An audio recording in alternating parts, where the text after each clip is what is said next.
வணக்கம். இது அரண்சை. நான் ஹசீஃப். இன்று நம்மோடு அரசியல் விமர்சகர் மற்றும் செயல்பாட்டாளர் சுகி வெங்கட் இணைந்திருக்கின்றார். அவரை வரவேற்போம். வணக்கம். அமெரிக்க அதிபர் ட்ரம்ப் பல்வேறு நாடுகள் மீது இறக்குமதி வரி, இந்த டாரிஃப், அதை அதிகப்படுத்தி அறிவிப்பு வெளியிட்டிருக்கிறாரு. அதற்கு அவர் என்ன காரணம் சொல்றாரு அப்படின்னா, இதனால் வரைக்கும் அமெரிக்கா ஏமாற்றப்பட்டு வந்தது. இந்த இறக்குமதி வரி அதிகரிப்பு அப்படின்றது அமெரிக்காவுக்கு கிடைத்த மற்றொரு விடுதலை அப்படின்றாரு. இழந்த அந்த பெருமையை அமெரிக்கா மீட்டெடுப்பதற்கான ஒரு வழிமுறை இது அப்படின்னு சொல்றாரு. அமெரிக்காவோடு நெருக்கமாக இருக்கக்கூடிய நாடுகள், ஐரோப்பிய யூனியனாக இருக்கட்டும், பிரிட்டனாக இருக்கட்டும், ஆஸ்திரேலியாவாக இருக்கட்டும், ஜப்பானாக இருக்கட்டும், சவுத் கொரியாவாக இருக்கட்டும், எந்த நாடுகளையும் விட்டு வைக்கல. இந்தியா உட்பட எல்லா நாடுகள் மீதும் இறக்குமதி வரி அதிகரிக்கப்பட்டு இருக்கிறது.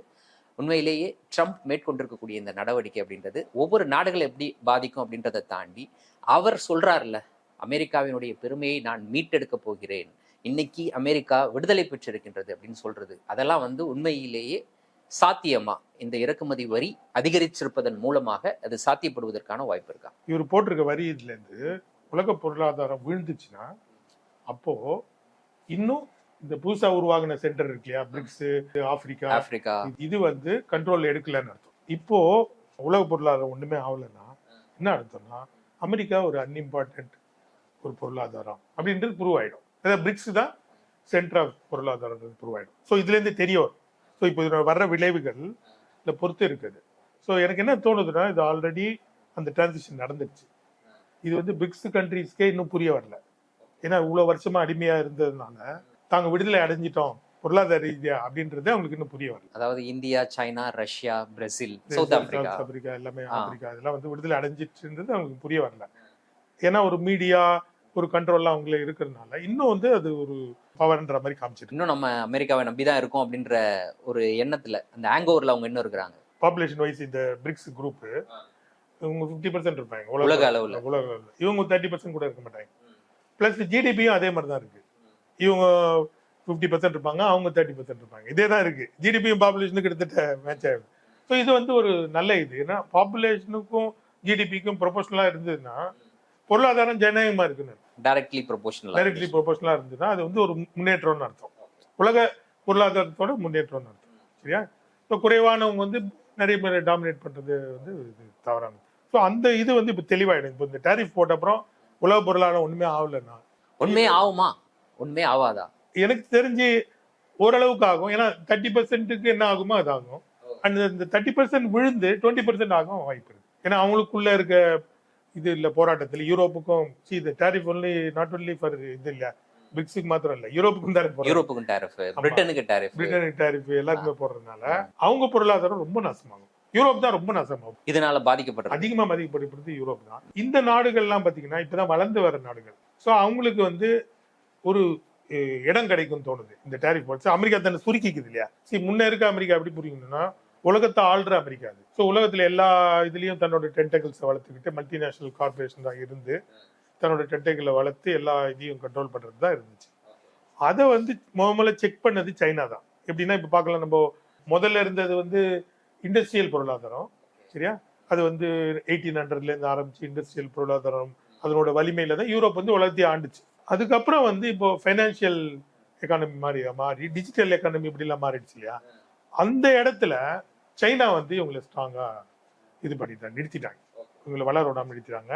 அடுத்த கட்டமா ரஷ்யாலையும் இப்போ இந்த யுக்ரைன் போரால அதுவும் நின்று போச்சு. ஸோ இப்போ கூகுள், ஃபேஸ்புக் இந்த மாதிரிலாம் இருக்கு இல்லையா, இதுக்கு ஈக்குவலா அங்கெல்லாம் வளர்ந்துருச்சு. ஸோ அந்த ஒரு கண்ட்ரோல் அமேசானோட அந்த கண்ட்ரோல்லாம் கொஞ்சம் வீக் ஆயிடுச்சு. ஸோ இந்தியாவில தான் கொஞ்சம் ரெண்டு கட்டானா இருக்கு.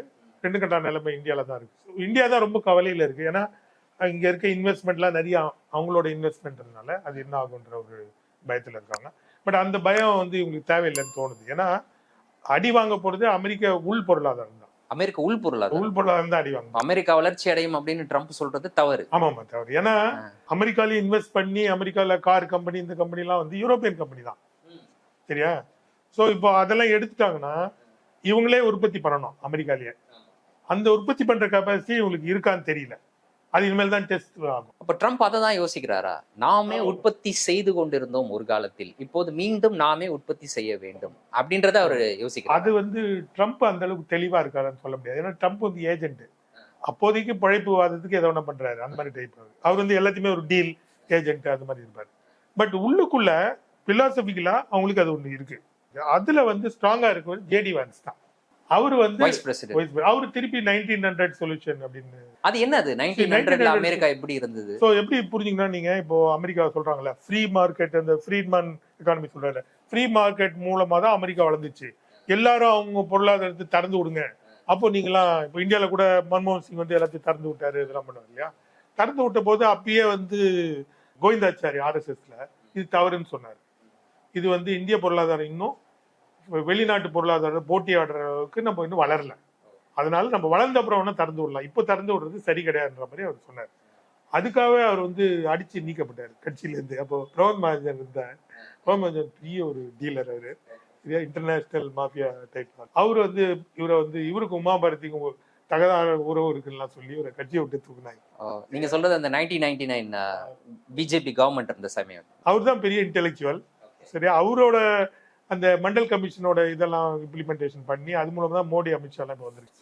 ஸோ அது நடந்து. அதே மாதிரி 1900லயும் அமெரிக்கா பார்த்தீங்கன்னா யூரோப் வந்து ரொம்ப வளர்ச்சி புரிஞ்ச நாடுகளா இருந்துச்சு. அப்போ பிரிட்டன் பெரிய நாடா இருந்தது, ஜெர்மனி எல்லா நாடுமே நல்லா இருந்தது.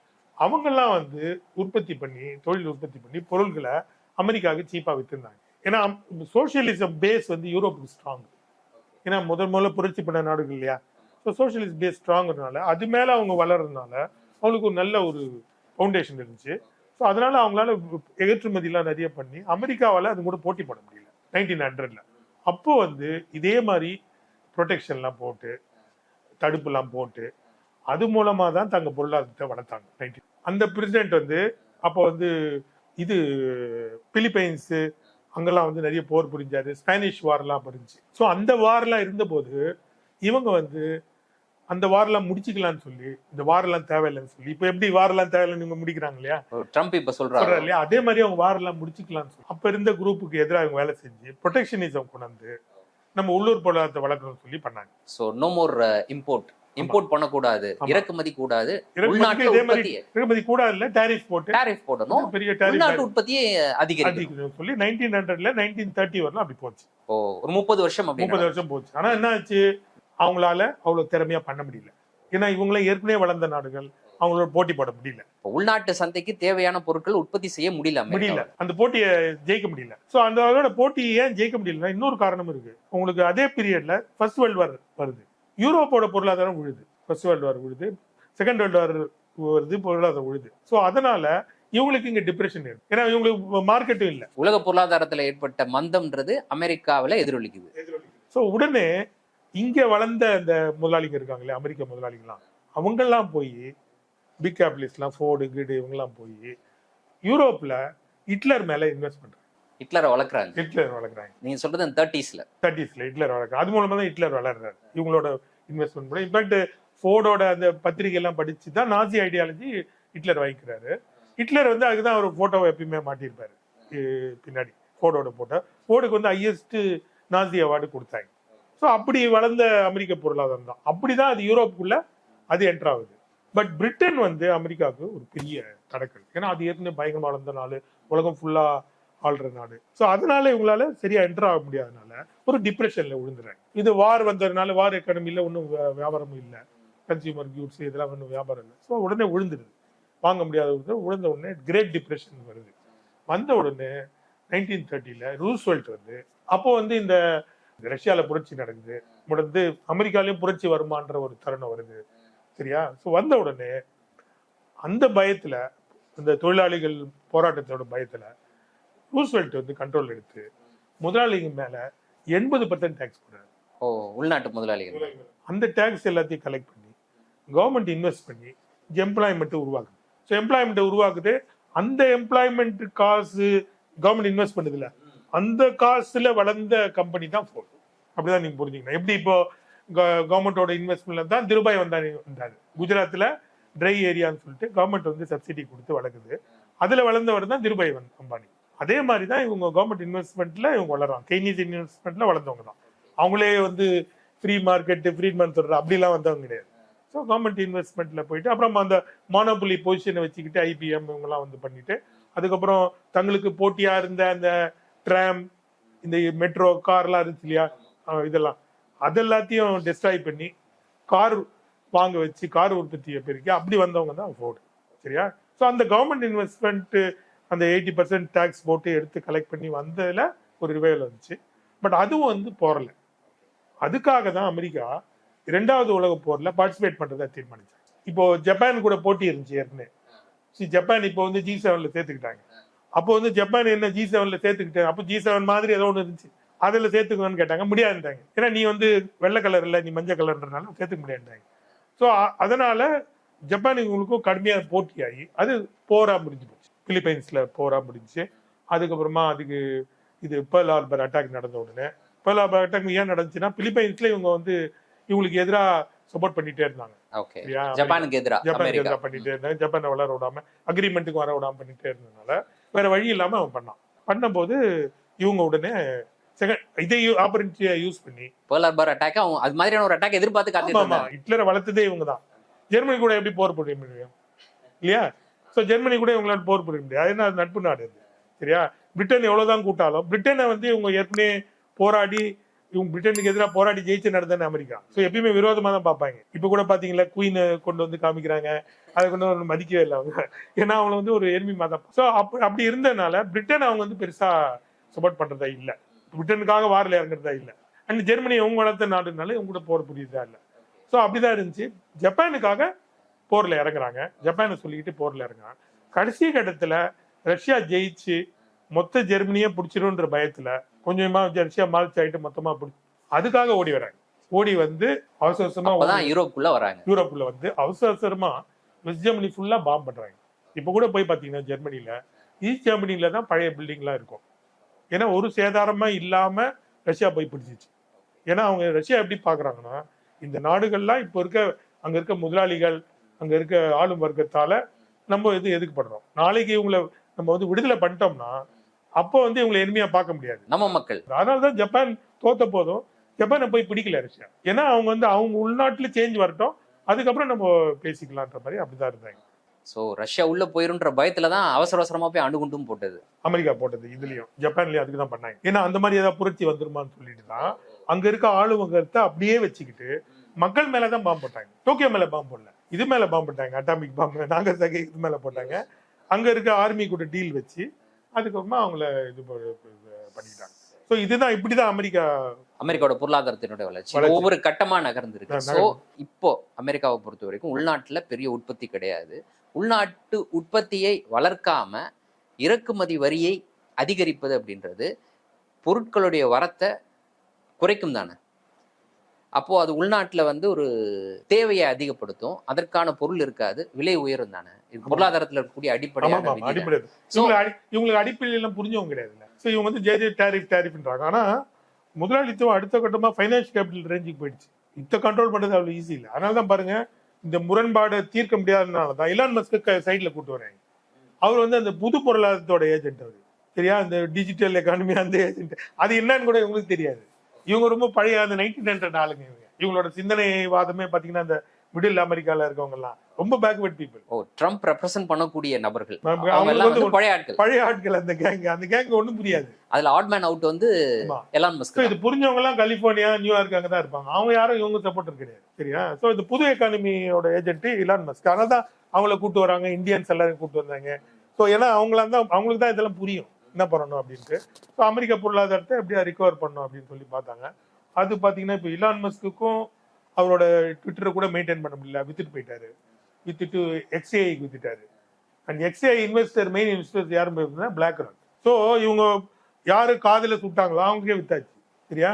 ஸோ இவங்க வந்து எப்படியே டென்டக்கிள்ஸ்ல மாட்டிக்கிட்டாங்க, ஒன்றும் பண்ண முடியல. ஏன்னா புது எக்கானமின்றது அதை எப்படி ஆப்ரேட் பண்ணணும்னு தெரியணும் இல்லையா? அது வந்து இவங்களுக்கு அதுக்கான திறமை இவங்களுக்கு இல்லை. ஸோ இவங்க வந்து ஜஸ்ட் டேரிஃப் போட்டு பொருளாதாரத்தை மீட்டுலான்னு பார்க்குறாங்க. பட் இது வந்து இவங்க பார்த்தீங்கன்னாலே இந்த கேபிட்டலிஸ்ட் எக்கானமி எப்படி உருவாகுதுன்னா இவங்க வந்து லாபத்தையே பார்க்கறதுனால. ஸோ இப்போ பார்த்தீங்கன்னா ட்ரம்ப் லாபத்தையே பார்க்குற ஆள் தான். சரியா? இப்போ இலான் மஸ்கே சொன்ன ட்விட்டர்ல 1,80,000 பேர் இருந்தது 30,000 பேர் குறைச்சிட்டாரு. ஸோ இப்படி லாபத்தை பார்த்து குறைச்சிட்டு வர்றதுனால இந்த லாபத்தை பார்க்குற நோக்கில் தான் ரீகனாமிக்ஸ்னுவாங்க. இதை பிரிட்டன்லேயும் பண்ணது, இங்கேயும் பண்ணது. இப்போ சொல்கிறாங்களா, அமெரிக்கா வந்து இந்த லிபரல்ஸ்லாம் வந்து இந்த பிளாக் ரைட்ஸ் மூவ்மெண்ட்லாம் வந்து இமிகிரண்ட்லாம் வந்து அமெரிக்கா நாசம் பண்ணிட்டாங்கல்ல, இது அபாண்டமான பொய். அமெரிக்க பொருளாதாரம் நாசமானதுக்கு இது எதுவுமே காரணம் கிடையாது. இவங்க எல்லாருமே அமெரிக்க பொருளாதார வளர்ச்சிக்காக காரணமானது. சரியா? யார் அமெரிக்க பொருளாதாரம் நாசமாகணும்னா 2 பேர் தான். அமெரிக்காவையும் பிரிட்டனையும் நாசம் பண்ணது ரொனால்ட் ரீகன், மார்கரெட் தாட்சர். அது பேர் வந்து சப்ளை சைடு எக்கனாமிக்ஸ். அதாவது ஃப்ரீட்மேன் எக்கனாமிக்ஸ் இருக்குல்ல, அதனோட அடுத்த கட்ட வளர்ச்சி அது. இந்த ஃப்ரீட்மேனோட இது நாசமானது தான் இது. ஸோ ஃப்ரீட்மேன் என்ன சொன்னார், லாபமா இல்லைன்னு ஒரு கம்பெனியை வச்சுக்காத மூடிடுங்க அப்படின்னாங்க. லாபம் இல்லாத கம்பெனிலாம் மூடிட்டாங்க. ஸோ என்ன சொன்னாங்கன்னா, ஸோ தாட்சர் இவங்களும் என்ன பண்ணாங்கன்னா, அவங்களோட மொத்த இண்டஸ்ட்ரி எல்லாத்தையுமே மூடிட்டு சைனாவுக்கு அவுட் சோர்ஸ் பண்ணிட்டாங்க.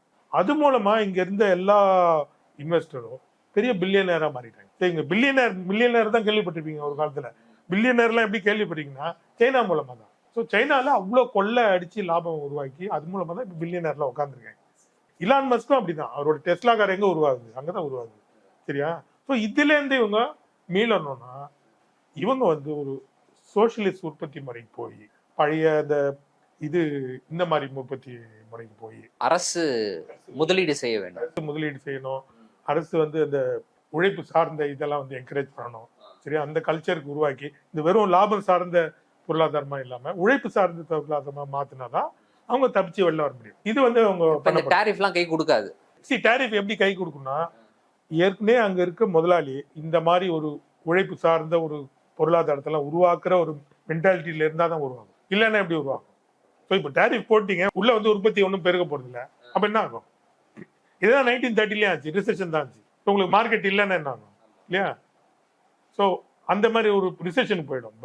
பெரிய ஆல்ரெடி ரிசெஷன் ஆரம்பிச்சிச்சுன்னு தான் கேள்விப்பட்டேன்.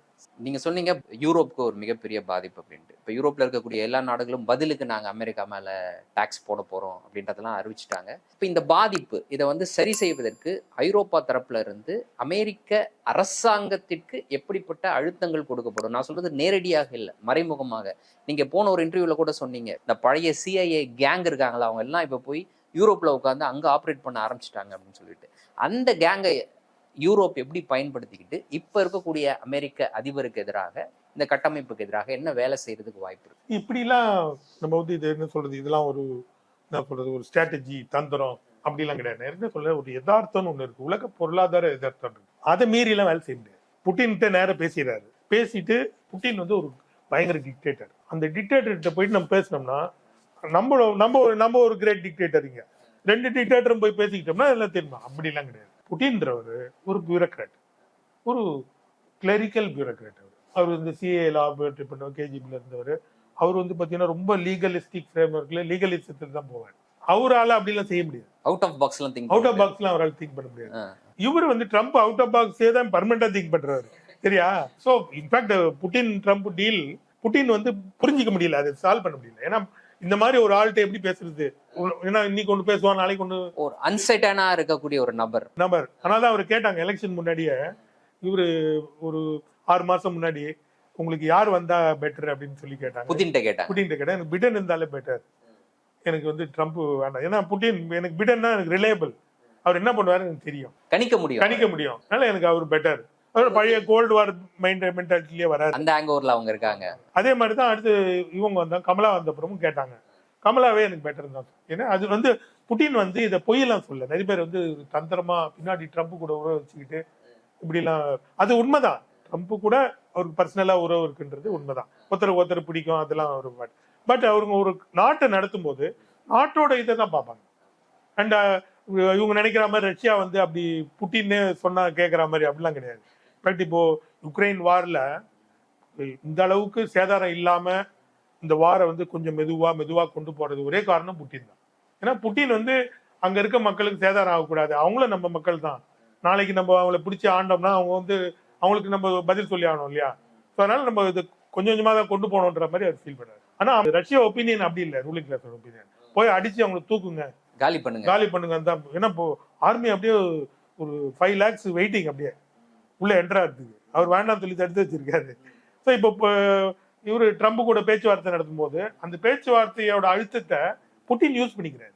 இவங்களை மெதுவா போறதுக்கு அவர் யூஸ் பண்ணிக்கிறார். இதை எப்படி யூரோப் எதிர்கொள்ளும்? ஐரோப்பிய ஒன்றியம் வந்து இதை எப்படி எதிர்கொள்ளும்? பேக்ரவுண்ட்ல என்ன வேலைகள் செய்யறதுக்கு வாய்ப்பு இருக்கு? ஏன்னா நீங்க சொல்றீங்க அது பாதிக்கப்படும் அப்படின்ட்டு. சிவியரா ஆல்ரெடி பாதிக்கப்பட்டு டிப்ரெஷன்ல தான் இருக்கு. அப்போ ஒரே வழி, நான் ஏற்கனவே சொல்லல, இவங்க வந்து பொருளாதாரம் வந்து 30கள்ல வந்து ஏன் விழுந்துச்சுன்னா, அதுக்கப்புறம் வந்து அமெரிக்க பொருளாதாரம் அபரிமிதமா வளர்ந்து 60கள் 70கள் வந்து உலகத்துக்கே ஒரு பெரிய ஒரு எடுத்துக்காட்டு மாதிரி இருந்துச்சு கேபிட்டலிசம். ஸோ அப்போ வந்து பொருளாதார நிபுணர்கள்லாம், இப்போ சுப்பிரமணியசாமியோட கைடு கூட அமெரிக்கால இருக்காரு. அவரு கூட வந்து இந்த அமெரிக்க பொருளாதாரம் ஏன் ஜெயிச்சிச்சு, சோசியலிஸ்ட் பொருளாதாரம் ஏன் வந்து அதுக்கு திறமை கிடையாது, எப்படி விழுந்துருச்சு, ஏன்னா சோசியலிசம் வந்து தோத்து போச்சு இல்லையா.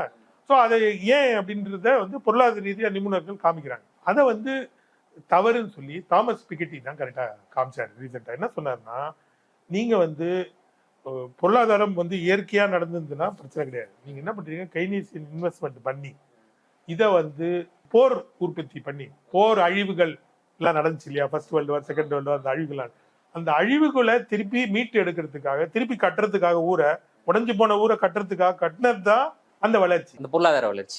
ஒரு அழிவை ஏற்படுத்தி அதை கட்டமைப்பதற்காக பணத்தை செலவு பண்ணி அதன் மூலமாக ஒரு பொருளாதாரத்தை வளர்த்தெடுப்பது, அதுதான் அதனோட சக்சஸ். பட் அது திருப்பி வந்து சேச்சுரேட் ஆகி அழிவுகள்லாம் இல்லாம இன்னொரு போரை கேட்கும் அது. ஆமா, ஸோ அழிவுகள்லாம் இல்லாம ஒரு சேச்சுரேஷன் வந்துருச்சா டிப்ரெஷன் தான் போகும்.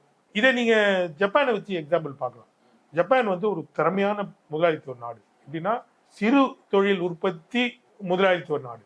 சரியா, இந்த முதலாளித்துவமே வந்து மார்ட்டின் ஃப்ரீமன் சொல்லுவாரு, அது வந்து ஏன் சரியா இயங்கலைன்னா அதுல ஒரு ஜனநாயகம் இல்லை.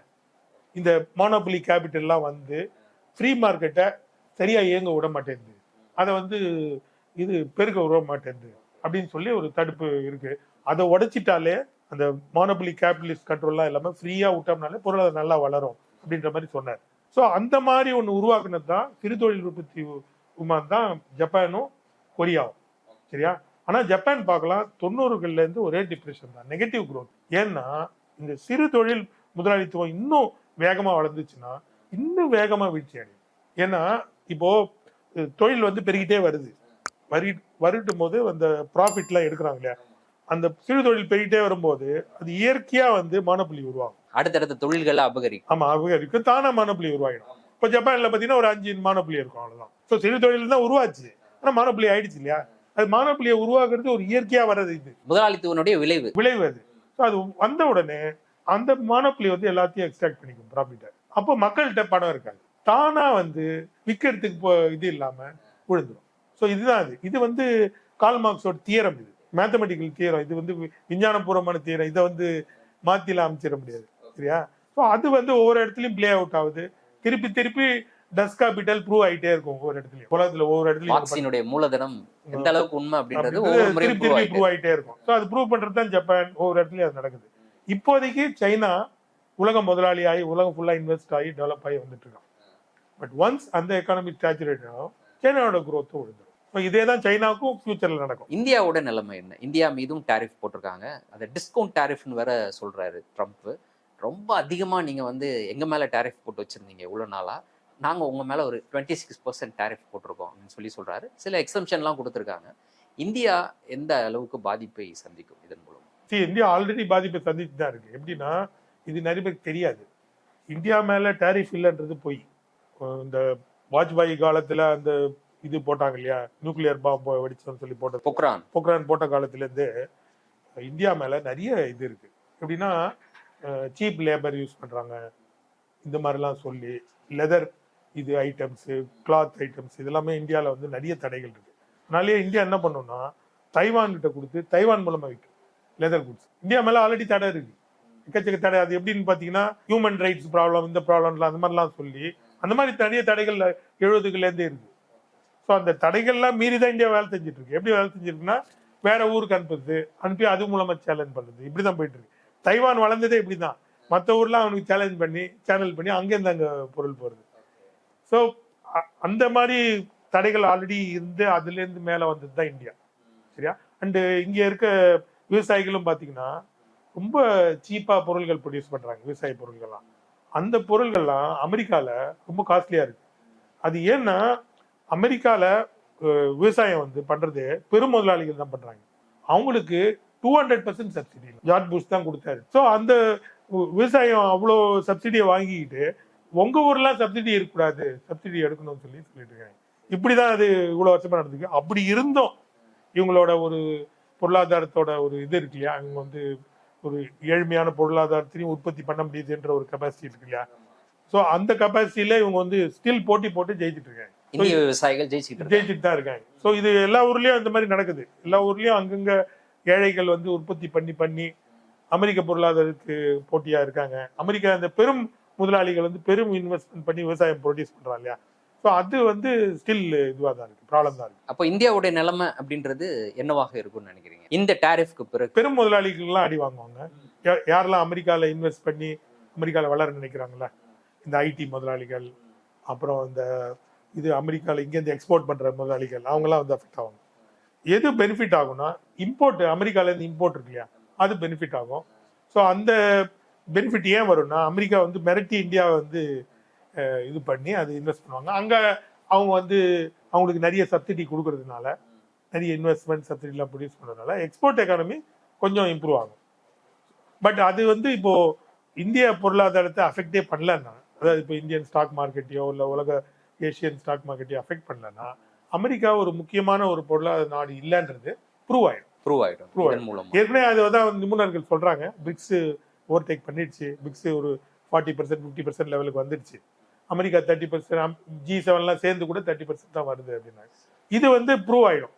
இது ஆயிடுச்சுன்னா இது வந்து அமெரிக்கா ஒரு முக்கியமான ஒரு பிளேயர் இல்லை அப்படின்றது ப்ரூவ் ஆயிடும். இந்த டாரிஃபை வந்து தன்னிச்சையா அமெரிக்கா அறிவிக்குது அப்படின்ற போது WTO உடைய எதிர்காலம் என்னவாக இருக்கும்?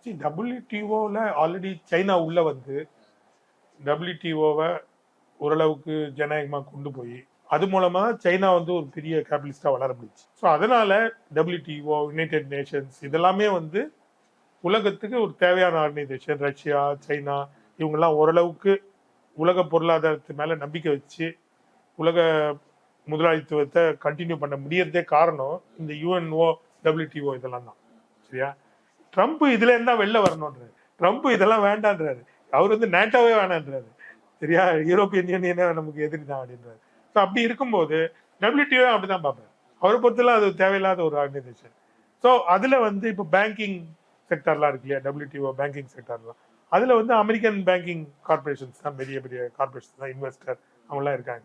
ஸோ அவங்க இருக்கும்போது அவங்க வந்து சைனால தான் இன்வெஸ்ட் பண்ணுவாங்க. அவங்களுக்கு ப்ரிஃபர்ட் டெஸ்டினேஷன் இன்னும் இப்போ பார்த்தீங்கன்னா வாரன் பஃபெட்லாம் கேட்டிங்கன்னா இங்கே சைனா தான் சொல்லுவாரு. ஸோ அவங்களுக்கும் இப்போ இந்த மாதிரி உள்நாட்டு பொருளாதாரம் பண்ணணும்னு சொல்ற இந்த பழைய தன்மை உள்ள இவங்களுக்கும் பெரிய முரண்பாடு முத்திக்கிட்டே போகும். அது வந்து வெடிக்க சான்ஸ், அது வந்து ரொம்ப கோரமா வெடிக்க சான்ஸ் இருக்கு. ஏன்னா எப்படின்னா அந்த இது எப்படி முத்துதுன்னா மோசமா, ட்ரம்ப் என்ன சொல்றாருன்னா இன்னும் 2 டேர்ம் கூட இருப்பாரு. அதாவது அதுக்கேற்ற மாதிரி கான்ஸ்டியூஷனை மாத்தி இவரு ரூஸ்வெல்ட் அடி பண்ணாரு, 3 டேர்ம் இருந்தாரு. அவருக்கே வந்து அவர் ரொம்ப நல்லா பர்ஃபார்ம் பண்ணதுனால அவங்களே இன்னொரு டேர்ம் கொடுத்தாங்க. சரியா? அந்த மாதிரி இப்ப என்ன சொல்றாருன்னா, இப்ப கேக்குறாங்க அவரை, சார் இன்னொரு டேர்ம் இருக்க போறீங்களா?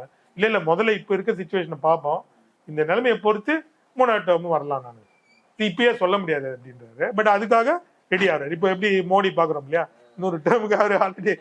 ஸோ அந்த மைண்ட் செட்ல அவங்க வராங்க. இன்றைய தினம் எங்களோடு இணைந்து பல்வேறு தகவல்களையும் கருத்துக்களையும் பகிர்ந்து விட்டமைக்கு நன்றி. மீண்டும் ஒரு நேர்காணலில் சந்திப்போம். நன்றி நண்பர்களே. அரண்சை நண்பர்களுக்கு வணக்கம். அரண்சை ஊடகம் சுயேட்சையாக இயங்குவதற்காகவே உருவாக்கப்பட்டது. நாம் செய்கிற வேலை உண்மையிலேயே மக்களுக்காக செய்கிறோம் என்பதை நீங்கள் நம்பினால், வாய்ப்பு இருந்தால் இந்த ரேசர் பே QR கோடுக்குள்ளே நீங்கள் வந்து அதை ஸ்கேன் பண்ணி எங்களுக்கு உங்களால் இயன்றதை விருப்பம் இருந்தால் ஆதரவு தெரிவிக்கலாம்.